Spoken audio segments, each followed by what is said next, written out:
Le royaume de Dahomey, situé dans l'actuel Bénin, était réputé pour son organisation militaire sophistiquée et redoutable.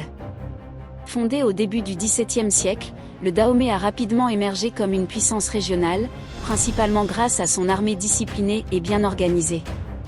L'armée du Dahomey se composait de plusieurs unités distinctes, chacune ayant un rôle spécifique sur le champ de bataille.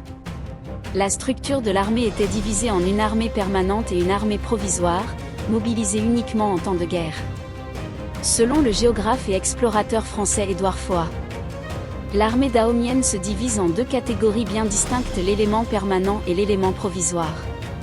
Les Amazones composent le premier, et le deuxième est formé par tous les sujets du roi, appelés au moment de la guerre. Le Dahomey, Histoire, Géographie, Mœurs, page 255. L'armée permanente était constituée de soldats professionnels, bien entraînés et disciplinés. Parmi eux se trouvaient les célèbres Amazones, une unité d'élite composée exclusivement de femmes guerrières. Ces femmes étaient reconnues pour leur bravoure et leur efficacité au combat, surpassant souvent leurs homologues masculins en termes de discipline et de rapidité d'exécution des manœuvres militaires. L'armée provisoire était composée de recrues temporaires, appelées en temps de guerre. Ces soldats, bien que disposant des mêmes armes que les Amazones, manquaient d'entraînement et de la discipline de l'armée permanente. Leur efficacité au combat était souvent compromise par le bruit des armes et la fumée des combats, nécessitant une supervision constante de leur chef pour maintenir l'ordre et l'obéissance. Le Dahomey était réputé pour ses tactiques militaires ingénieuses et ses stratégies de combat bien pensées. Les règlements locaux dictaient des méthodes spécifiques pour maximiser l'efficacité des soldats sur le champ de bataille.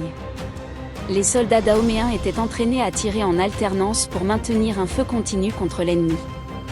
Les hommes étaient placés en deux rangs, les tireurs de la première ligne avançant de quelques mètres, tirant, puis se repliant rapidement pour recharger pendant que le deuxième rang avançait à son tour.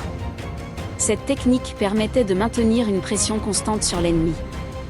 Une compétence essentielle pour les soldats dahoméens était la rapidité de rechargement de leurs armes. Un soldat moyen mettait environ 50 secondes pour recharger son fusil après un tir, tandis qu'une Amazone pouvait le faire en 30 secondes. Cette rapidité était essentielle pour maintenir une cadence de tir élevée pendant les combats. Les combats au corps à corps étaient une spécialité des Amazones, qui s'engageaient souvent directement avec l'ennemi, montrant une bravoure exceptionnelle. Le corps à corps désespéré et le combat frontal faisaient partie de leur formation, les préparant à triompher ou à mourir sur le champ de bataille. Les Dahoméens excellaient dans les opérations de raid et les embuscades, utilisant leur connaissance du terrain et leur capacité à se déplacer en silence pour surprendre leurs ennemis. Les raids étaient préparés avec minutie. L'armée campait à quelques kilomètres de leur cible, se reposait sans allumer de feu pour ne pas attirer l'attention, puis avançait en silence à la file indienne pendant la nuit. Les chefs, positionnés à l'arrière, guidaient l'armée à travers les sentiers jusqu'à ce qu'ils atteignent leur objectif. Les campagnes militaires du Dahomey sont marquées par de nombreux actes de courage. Les Amazones, en particulier, ont joué un grand rôle dans plusieurs expéditions mémorables. Le Dahomey a mené de nombreuses expéditions militaires au cours de son histoire, chacune contribuant à sa réputation de puissance redoutable en Afrique de l'Ouest. L'organisation militaire du royaume de Dahomey était un élément central de sa puissance et de son influence en Afrique de l'Ouest. L'armée, bien que divisée entre forces permanentes et provisoires, montrait une capacité remarquable à s'adapter aux exigences du combat. Les stratégies et tactiques employées, ainsi que le courage et la discipline des Amazones, ont laissé une empreinte indélébile dans l'histoire militaire de la région.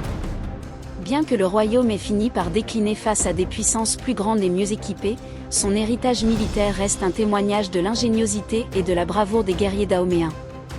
N'oubliez pas de télécharger gratuitement votre livre illustré Afrique impériale, la vie quotidienne au temps des grands empires sur notre site Afromuntu. Le lien est dans la description.